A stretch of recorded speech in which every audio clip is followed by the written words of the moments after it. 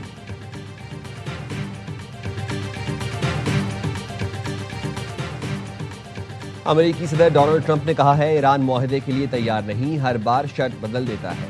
Georgia میں انتخابی مہم سے خطاب میں انہوں نے کہا ایران کو حملوں میں شدید نقصان پہنچ رہا ہے، ایران ڈیل کرنا چاہتا ہے لیکن ڈیل کے لیے تیار بھی نہیں ہے، ہر بار وہ معاہدہ بدلنے کی کوشش کرتے ہیں۔ انہوں نے اپنا موقف ایک بار پھر دہراتے ہوئے کہا کہ ایران کو کسی صورت جوہری ہتھیار رکھنے کی اجازت نہیں دی جائے گی۔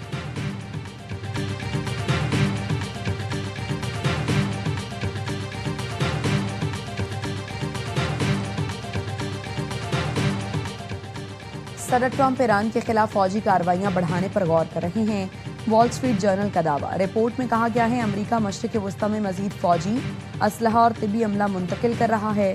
ٹرمپ کی جانب سے ایران کے خلاف فوجی کارروائی مزید وسیع کرنے کا امکان ہے۔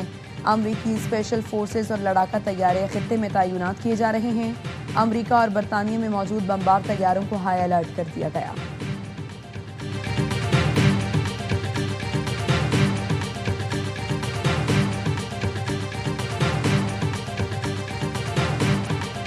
امریکہ نے پلوں یا پاور پلانٹس پر حملے کیے تو ایران بھی مشرق وسطی میں امریکی مفادات کو نشانہ بنائے گا۔ ایران کا امریکی صدر ٹرمپ کو جواب۔ ایرانی میڈیا نے فوجی ذرائع کے حوالے سے بتایا ابنۂ ہرمز پر اپنا حق استعمال کرنے میں ایران پر پرعزم ہے۔ ایران کبھی اجازت نہیں دے گا کہ یہ اہم گزرگاہ دوبارہ ملک کے لیے خطرہ بنے۔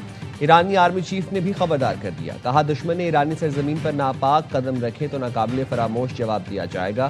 ایران ابنۂ ہرمز کنٹرول کر کے امریکہ کے سامنے ڈٹ کر کھڑا ہے۔ کامیاب فضائی آپریشن میں امریکی پیٹریوٹ میزائل اور جدید طیاروں کو نشانہ بنایا۔ خاتم الانبیاء فوجی ہیڈ کوارٹر کے ترجمان نے کہا اگر امریکہ نے نتنز کے قریب واقع زیر زمین جوہری مرکز کو نشانہ بنایا تو اس کے سنگین نتائج ہوں گے۔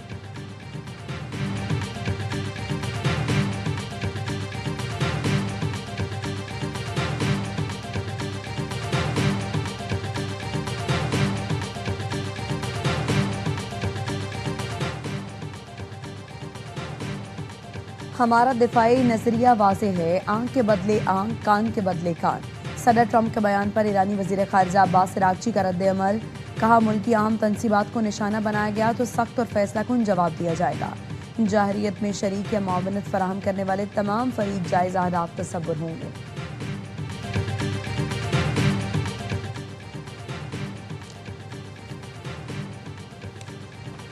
ہم تیل نہیں بیچیں گے تو کوئی اور بھی تیل نہیں بیچ سکے گا۔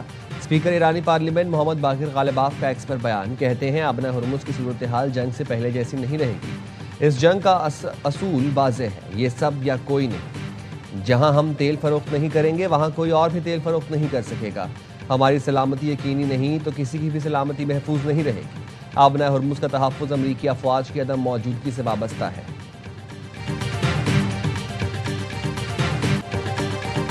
سعودی عرب کے ساتھ بحری تجارت پر دھمکیاں ناقابل قبول ہیں۔ پاکستانی پرچم بردار جہازوں کے خلاف کارروائی قومی سلامتی کے لیے خطرہ تصور ہوگا۔ جوابی کارروائی کا پورا حق ہے، پاکستان نے حوثیوں کو خبردار کر دیا۔ ترجمان دفتر خارجہ نے کہا بعض عناصر کا سعودی عرب کو مشرق وسطی تنازع میں گھسیٹنا باعث تشویش ہے۔ حوثیوں کے سعودی عرب بحیرہ احمر میں اقدامات قابل مذمت ہیں۔ حوثیوں کی کارروائیاں علاقائی سلامتی کے لیے بڑا خطرہ ہیں۔ پاکستان کا سعودی عرب کی سلامتی خود مختاری کے لیے غیر متزلزل حمایت کا اعادہ۔ فریقین بین الاقوامی قانون کا احترام، تجارتی جہازوں کی سلامتی یقینی بنائیں۔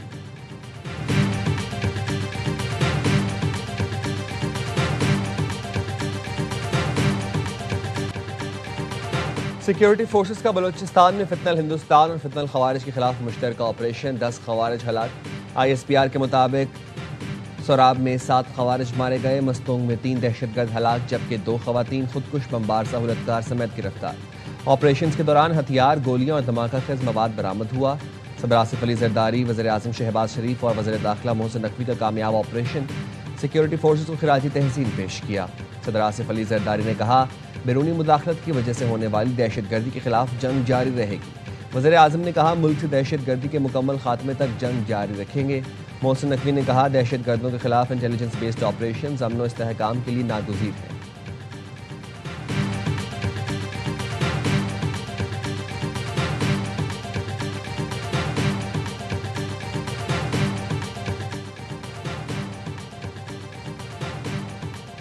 اقوام متحدہ کی سلامتی کونسل میں پاکستان کا بھارت کو کرارا جواب. پاکستانی سفارتکار انصار شاہ نے سلامتی کونسل میں خطاب کرتے ہوئے کہا، سینتاس معاہدہ معطل کرنے کی کوئی گنجائش نہیں، بھارتی اقدام غیر قانونی ہے. ثالثی عدالت نے سینتاس معاہدہ بددستور مؤثر اور نافذ العمل قرار دیا. بھارتی بیان حقائق کو مسخ کرنے اور زمینی حقیقت غلط پیش کرنے کی کوشش ہے. مشترکہ آبی وسائل کو سیاسی دباؤ کے ہتھیار کے طور پر استعمال کرنا خلاف قانون ہے. بھارت کے دہشت گردی سے متعلق الزامات بے بنیاد ہیں. بھارت دہشت گردی کا شکار نہیں بلکہ سرپرست ہے. بھارتی حمایت یافتہ گروہوں نے پاکستان میں ہزاروں شہریوں کو شہید کیا. T T P, B L A اور مجید بریگیڈ کو بھارت کی سرپرستی اور مالی معاونت حاصل ہے. بھارت غیر قانونی زیر قبضہ جموں کشمیر میں حق خود ارادیت سے محروم کر رہا ہے. بھارت اقوام متحدہ کے منشور اور سلامتی کونسل قراردادوں پر عمل کرے.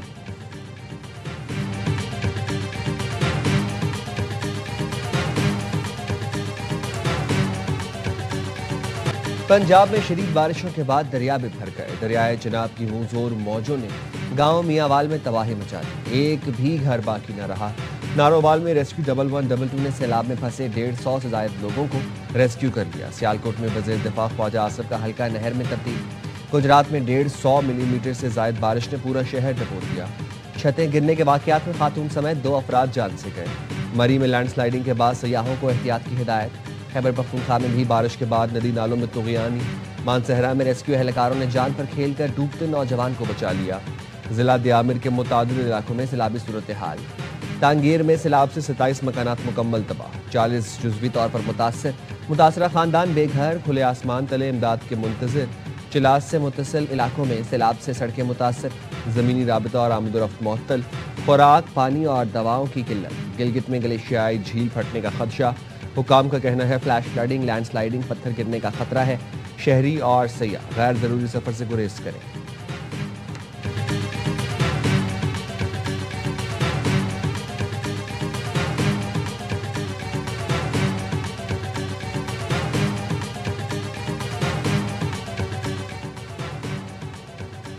ایک طرف طوفانی بارش، دوسری جانب بھارت کی آبی دہشت گردی. انڈیا نے دریائے چناب پر سلال ڈیم کے گیٹ وے کھول دیے. پانی پاکستان کی حدود میں داخل. ہیڈ مرالہ کے مقام پر پانی کی آمد 2.5 لاکھ کیوسک سے تجاوز کر گئی. مہربانہ کے مقام پر انتہائی اونچے درجے کا سیلاب.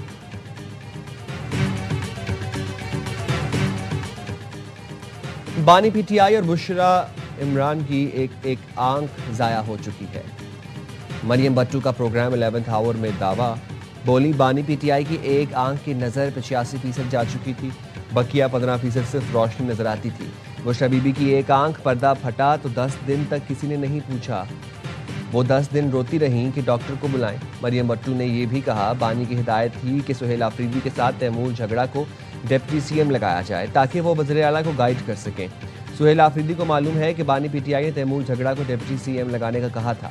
تیمور جھگڑا سے متعلق بانی پی ٹی آئی کی ہدایت پر ابھی اور 74 اقوام، 3000 ایتھلیٹ، 10 کھیلوں کے مقابلے اور 215 سونے کے تمغے. اسکاٹ لینڈ کے شہر گلاسکو میں سے آج سے 23ویں کا کامن ویلتھ گیمز کا آغاز ہوگا. افتتاحی تقریب پاکستانی وقت کے مطابق رات 10 بجے شروع ہوگی. Olympic gold medallist Arshad Nadeem سمیت پاکستان کے 20 ایتھلیٹ ایونٹ میں شرکت کریں گے. گولڈن بوائے تقریب میں سبز ہلالی پرچم تھامے پاکستانی دستے کی قیادت کریں گے. ارشد ندیم ایونٹ میں اپنے اعزاز کا دفاع کریں گے. میگا ایونٹ 2 اگست تک جاری رہے گا.